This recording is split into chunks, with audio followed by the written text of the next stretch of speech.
Hello అండి. సంక్రాంతి పండుగ వస్తుంది కదా, అందుకోసం ముందుగా మినపసున్నలు తయారు చేసుకోవాలి కదండి. దానికోసం పొట్టు మినుములనే తెప్పించుకున్నానండి నేను. ఆ పొట్టు మినుములు ఫస్ట్ వేయించుకోవాలి కదా. గ్యాస్పై బౌల్ పెట్టి ఆ పాన్లోనే మినుములు వేసానండి. ఇవి వేయిస్తున్నాను.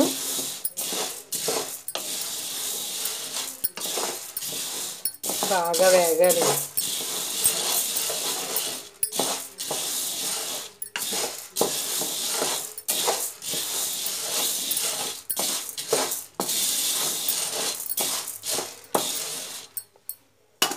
ఇవి అసలు పచ్చివాసన ఉండకూడదండి, లోపల ఎర్రగా రావాలి. వేగిన తర్వాత మీకు చూపిస్తాను ఎలా వేగాలని.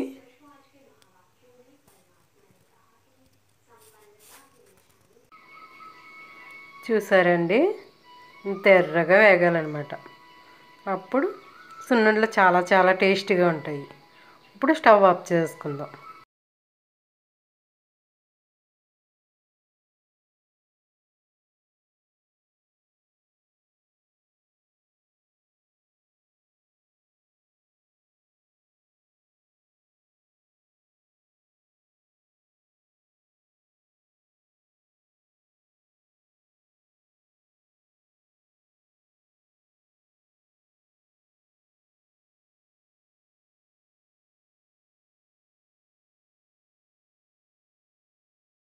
మినువులు అలా వేగిన తర్వాత అండి, అవి శుభ్రంగా దించేసి చల్లారిన తర్వాత అవి తిరగలలో వేసి విసిరానండి.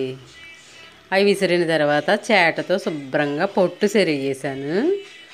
తర్వాత ఉప్పుడు బియ్యం అండి, తౌడు ఉప్పుడు బియ్యం శుభ్రంగా వేయించేసి అవి కూడా వేసి ఆ పప్పులో అవి మొత్తం మిక్సీ పట్టేశానండి. మొత్తం మెత్తగా మిక్సీ పట్టేసిన తర్వాత ఆ పౌడరు ఈ గిన్నెలోకి కొలుస్తున్నానండి. అలా తౌడు పిండికి తౌడు పౌడర్ అండి, బెల్లం పౌడర్ చెక్కేసి శుభ్రంగా ఇందులోకి వేస్తున్నాను. మా అమ్మ సేమ్ అలాగే కొలత చెప్పిందండి. అలాగే చేస్తాను నేను ఎప్పుడు కూడా. సున్నుండలో అలా పర్ఫెక్ట్గా సరిపోతుంది కొలత.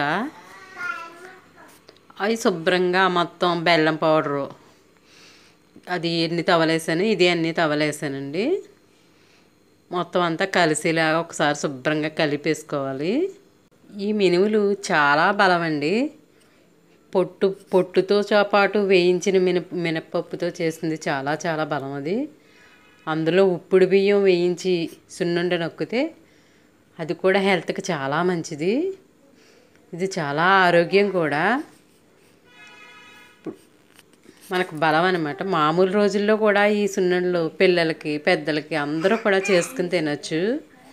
అటువంటి సున్నుండ భోగి రోజు పొద్దున్నే తలస్నానం చేసిన తర్వాత భోగి బంట వేసాక భోగి పిడకలు వేసేసి వచ్చి సున్నుండ తినటం మన పెద్దవాళ్ళ నుంచి మనకు ఒక అలవాటు. మన అమ్మమ్మలు నానమ్మలు మనకు అది నేర్పిన ఒక మంచి అలవాటు. భోగి అంటేనే ఫస్ట్ భోగి మంట, తర్వాత భోగి పిడకలు, తర్వాత మినప సున్నుండ. ఈ సున్నుండ ఎలా చేసానో ఒకసారి చూడండి. ఈ వీడియో కనుక మీకు నచ్చితే లైక్ చేయండి. మీరు ఎలా చేస్తారో సున్నుండలు నాకు కూడా కామెంట్ చేయండి ఫ్రెండ్స్. చిన్న వాళ్ళకి చిన్నగా చేశాను, పెద్దవాళ్ళకి పెద్ద సున్నుండలు. చిన్నపిల్లలు పెద్ద పెద్ద సున్నుండలు తినలేరు కదండి. ఇప్పుడు పెళ్ళిళ్ళకి అది కూడా పెద్దగా చేయట్లేదండి. సున్నుండలు చిన్న చిన్నగానే చేస్తున్నారు. ఈ సున్నుండలు పెద్దగా చాలామంది తినలేరు. చిన్న చిన్న సున్నుండల కింద స్వీట్ టైప్లో తినడం